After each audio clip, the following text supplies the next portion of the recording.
साहेबांनी आपल्या इथे झाडांना पाणी घालण्यासाठी बोलवतो, कारण पावसाळ्यामध्ये आपण आता झाडं लावतो, ती झाडं जगतात. पण ह्या जे 4 महिने असतात उन्हाळ्यातले, ते 4 महिने झाडं लावले जगत नाहीत.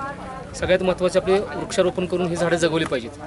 हा संदेश आपण सर्वांना दिला. आता साताऱ्यात 40°C उष्णतामान हे कधी ऐकलं होतं का? आम्ही लहानपणी ऐकायचो नागपूरला 40 असतं, अरे साताऱ्यात आता 40 असते. ही वेळ कुणी आणली? आपण इथली झाडं तोडण्यामुळं आणली. तर आता आपल्याला जर याच्यापेक्षा जास्त उष्णतामान वाढू द्यायचं नसेल तर काय केलं पाहिजे? झाडं लावली पाहिजेत. झाडं लावली तरच पाऊस येणार आहे.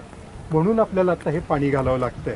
आपण जो निसर्गावर आत्तापर्यंत अत्याचार केला त्याची कुठेतरी भरपाई करायची म्हणून आपण झाडं लावायची आहेत. आपलं जीवन इथून पुढचं सुसह्य व्हायचं असेल, आपल्याला ऑक्सिजन मिळायचा असेल तर झाडं लावली पाहिजेत. एका शास्त्रज्ञाने सांगितलंय की बघा, आता माझ्या घराभोवती बाग आहे, दरवर्षी आत्तापर्यंत एक तरी कुठल्या तरी झाडावर मी मधमाशांचं छोटं मोहोळ बघत होतो. गेल्या 5 वर्षात माझ्या बागेत एकदाही मधमाशांनी मोहोळ केलेलं नाही. आणि आईन्स्टाईननं सांगितलंय या पृथ्वीवरची मधमाशी ज्या क्षणी नाहीशी होईल त्यानंतर 5 वर्षातच हे जग नाहीसं होईल. जर आपल्याला जगायचं असेल तर हा निसर्ग जपला पाहिजे. म्हणून तुम्ही प्रत्येकानं आपली स्वतःची जशी काळजी घेतो ना तशी एका तरी झाडाची काळजी घ्या. तुमच्या आसपास जिथं कुठं मोकळी जागा असेल तिथं आपला भारतीय प्रजातीचा वृक्ष लावा. त्यामुळं काय होईल? आपली सृष्टी हिरवीगार होईल, आपली मनं हिरवीगार होतील आणि आपलं इथून पुढचं जीवन सुसह्य होईल. एवढंच मला तुम्हाला सांगायचं आहे मुलांनो. आम्ही झाडांना पाणी घातलं. माझी झाडं तशीच जगणार आहेत का? तर नाही. असे वेगवेगळे हात येतात, ते इथे येऊन पाणी घालतात, परत दुसरे हात येतात, परत ते पाणी घालतात. आता तुमच्याकडून अपेक्षित काय?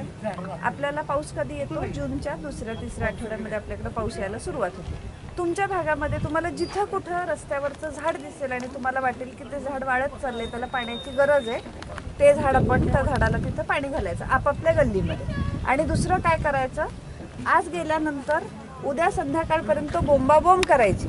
आम्ही खूप दमलोय, आमचे हातपाय खूप दुखतात, आम्ही काल खूप काम केलं. लोक विचारणार काय काम केलं? मग सांगायचं अजिंक्यताऱ्याच्या पायथ्याला आम्ही पाणी घालायला गेलो होतो. दर शनिवारी साताऱ्यातले वेगवेगळे लोक इथं येतात आणि पाणी घालतात. या आठवणीनं तुमच्या सगळ्या ग्रुपनी करणं अपेक्षित आहे. हां, तुम्ही एन्जॉय केलं ना? वेगळा अजिंक्यतारा वाटला ना आपल्याला? अजून 4 वर्षांनी जेव्हा तुम्ही याल तेव्हा तुम्हीच सगळे सांगाल हे एवढंसं झाड आहे ना, हे झाड एवढं मोठं झालं आणि त्याला पाणी घातलं. तर हे झाडं सगळ्यांची आहेत, सातारा आपल्या सगळ्यांचं आहे. ओके? घरी गेल्यानंतर 2 गोष्टी, एक आपल्या परिसरातलं झाड आपण वाचवायचं आणि दुसरं उद्या संध्याकाळपर्यंत बोंबाबोंब करून सांगायचं एकच देश, एकच देश, एकच देश. वडाच्या नावानं, पिंपळाच्या नावानं,